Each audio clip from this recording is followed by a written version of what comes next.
Assalamualaikum warahmatullahi wabarakatuh.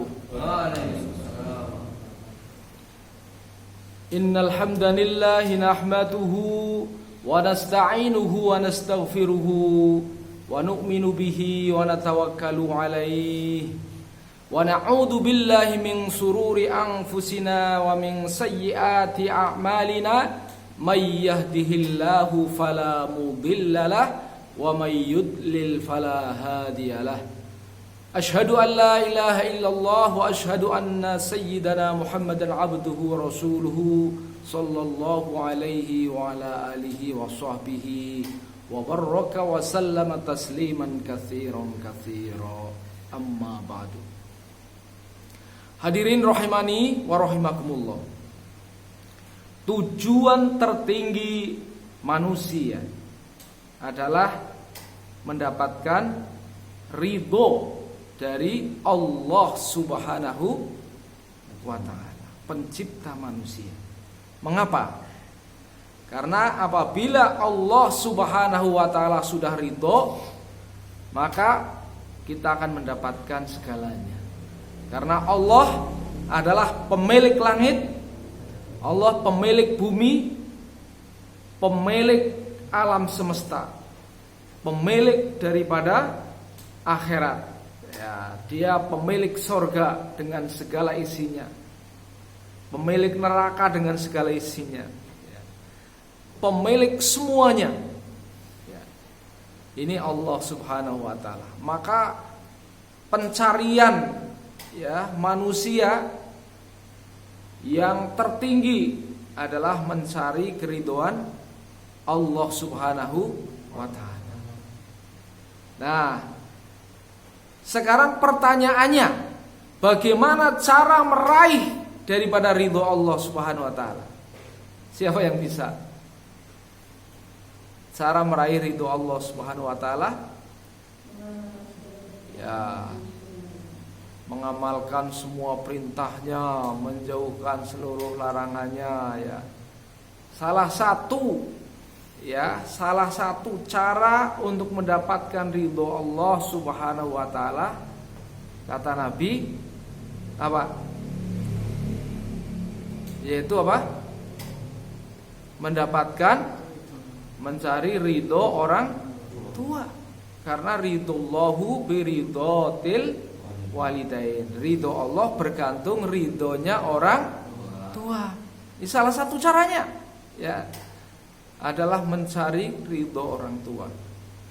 Nah, mengapa ridho orang tua ini adalah kata kunci mendapatkan ridho Allah Subhanahu wa ta'ala? Ada apa di balik ridho orang tua itu, ya? Pertama, Rasulullah SAW membocorkan rahasianya, ya, yaitu amal yang terutama yang ditanyakan oleh para sahabat kepada Rasulullah Sallallahu Alaihi Wasallam, yaitu pertanyaan ayil a'mal afdal ya Rasulullah, amal apa yang paling utama wahai Rasulullah? Maka jawab Rasul, ya macam-macam. Ada yang as-sholatu ala waktiha. Kemudian yang kedua ini adalah birrul walidain, ya, yaitu berbakti kepada orang tua. Ya, ada yang jihad fi sabilillah. Golongan amal-amal yang paling utama dalam hidup ini yaitu birrul walidain. Nah, untuk mendapatkan keridhaan Allah pasti, ya, salah satu caranya kita menghadirkan amal yang paling utama supaya Allah Subhanahu wa ta'ala ridho, ya kan? Ya, birrul walidain. Yang kedua,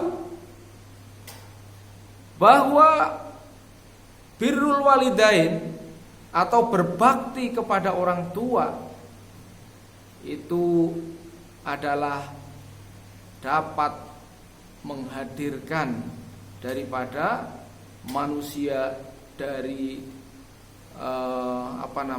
rizki, mendatangkan rizki yang barokah. Rizki yang barokah itu diperlukan oleh setiap orang ya, diberikan oleh setiap manusia, diperlukan oleh setiap manusia. Tapi bagaimana supaya rizki itu barokah? Maka salah satu caranya adalah mendapatkan ridho dari orang tua. Walaupun rizki kita banyak, tapi orang tua tidak ridho, berkah nggak rizki kita? Tidak. Nah, tidak akan barokah. Ya. Kemudian selanjutnya bahwa ridho orang tua, ya, itu dapat memecahkan ya masalah-masalah kesulitan yang dihadapi oleh manusia. Masih ingatkah dengan cerita seorang yang masuk ke dalam gua, kemudian dia apa? Ada batu yang besar ya, yang menutup gua itu ya, sehingga dia tidak bisa keluar. Ya, cerita ini sudah sangat terkenal ya. Nah, kalau dia mengandalkan tenaga, bisa nggak dia keluar? Nggak bisa, karena batunya sangat besar, nggak bisa tergerak ya. Kalau dia dorong, nggak bisa tergerak karena batunya sangat besar ya. Maka apa wasilahnya dia dalam kesulitan seperti itu untuk keluar? Salah satunya dia berwasilah dengan amal ya, berbakti kepada orang tua ya. Karena apa? Pada suatu hari dia telah melayani orang tua, memberi minum susu ya. Dalam keadaan orang tua sedang tidur pun ditunggu, begitu seterusnya ya, sampai akhirnya diminumkan susu untuk orang tua, padahal dia juga membutuhkan ya. Itu salah satu birrul walidain. Maka dengan wasilah itu, batu yang sangat besar itu pun kemudian bergeser ya. Ya, begitu juga dengan wasilah-wasilah yang lain. Jadi begitu besar, begitu dahsyat orang yang berbakti kepada orang tua ya. Mengapa demikian? Ya, orang tua ini adalah penyebab adanya kita. Allah subhanahu wa ta'ala Rabbul asbab. Allah itu adalah Tuhan segala asbab. Allah menciptakan orang tua ini menjadi asbab adanya kita. Coba kalau tidak ada orang tua, tidak ada ayah dan ibu kita, ada nggak kita? Itu Allah subhanahu wa ta'ala telah menciptakan sebab orang tua kita menjadi adanya kita, menyebabkan adanya kita. Jadi kita harus berterima kasih sekali ya kepada orang tua kita. Yang kedua, orang tua kita ini yang merawat kita ya. Apabila kita lahir, kita sudah mampu makan apa belum? Mampu minum apa belum?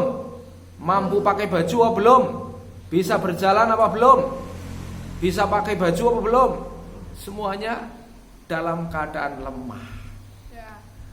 Nah, orang tua kita yang merawat, orang tua kita yang dengan asbab memberi makan, menetai kita, merawat kita sampai besar. Coba kalau dulu orang tua kita kemudian tidak sayang kepada kita, kita dibuang ke hutan, kira-kira gimana nasib kita ini? Ya, Masya Allah, begitu besar jasa orang tua kepada kita, luar biasa. Oleh karena itu, maka mendapatkan ridho Allah, kita harus peroleh dulu ridho orang tua. Maka jangan sekali-kali kita itu berbuat sesuatu yang menyebabkan orang tua kita menjadi sakit hati, menjadi susah ya. Karena menyakitkan hati orang tua, menyusahkan orang tua adalah satu durhaka ya. Dan apabila kita berbuat durhaka pada orang tua, maka dosanya sangat besar di sisi Allah. Jangankan durhaka yang berat ya, suatu saat ya, Alqamah Nah, seringkali kan kita mendengar mulai dari kita TK ya, seringkali mendengar ceritanya Alqamah ini. Tapi kita perlu ulang-ulang ya. Karena apa? Karena durhaka kepada orang tua akan menutupi amal-amal kebaikan kita yang lain. Kita sholat, kita puasa, kita zakat, ya semuanya kan tertutupi, ya nggak ada artinya. Apabila kita durhaka kepada orang tua, disadari apa tidak? Ya, apalagi kalau disadari. Ya, Alqamah itu tidak menyadari kalau dirinya menyakitkan hati orang tua. Karena apa? Alqamah adalah sahabat yang ibadahnya tekun, puasanya tekun, sholatnya tekun, sedekahnya tekun, gitu ya. Tapi di saat kematiannya, maka sangat kesulitan untuk mengucapkan kalimat syahadat. Ditalkin banyak orang tidak mampu mengucapkan kalimat syahadat. Sampai akhirnya istrinya itu mengutus untuk menemui Rasulullah. Bagaimana tanggapan Rasulullah, ya. Maka setelah dilaporkan ke Rasulullah SAW, apa yang ditanyakan oleh Rasulullah pertama kali? Apakah Alqamah itu masih punya ibu? Ya, maka jawabnya masih ya Rasul. Ya. Di mana sekarang? Alqamah ya masih punya ibu. Sekarang ibunya ada di desa, hidup sendiri. Ya. Maka Nabi segera memerintahkan sahabatnya. Siapa sahabat yang diperintah oleh Nabi menemui ibu Alqamah? Masih ingat? Sahabat Bilal, sahabat Ammar, dan sahabat Suhaib. Ya, 3 orang diutus oleh Nabi untuk menemui ibunya Alqamah. Ya. Maka apa yang disampaikan oleh Nabi kepada ketiga orang utusan tadi? Ya, ini diutus oleh Nabi, ya, untuk hadir, ya, untuk rawuh ke rumahnya Nabi. Sangat penting, ya. Kalau tidak bisa, Nabi yang akan hadir ke sini, gitu ya. Itu tegas. Utusannya harus menyampaikan seperti itu. Diundang oleh Nabi, suruh ke rumah Rasul. Kalau tidak bisa, maka Rasul yang akan datang. Begitu ya, tegas sekali. Maka ibunya Alqamah sangat takut kalau enggak, ya. Dia walaupun harus dengan tekan, ya, berjalannya sudah tua, tertatih-tatih, dia pun datang, ya, ke rumah Nabi. Kemudian diceritakan oleh Nabi tentang Alqamah, ya, anaknya itu. Maka apa tanggapan daripada ibunya Alqamah itu? Ya. Setelah diceritakan tentang keadaan Alqamah yang kesulitan pada saat sakaratul maut, tidak bisa mengucapkan kalimat syahadat, tapi tanggapannya tetap dingin ibunya, ya. Biasa-biasa saja.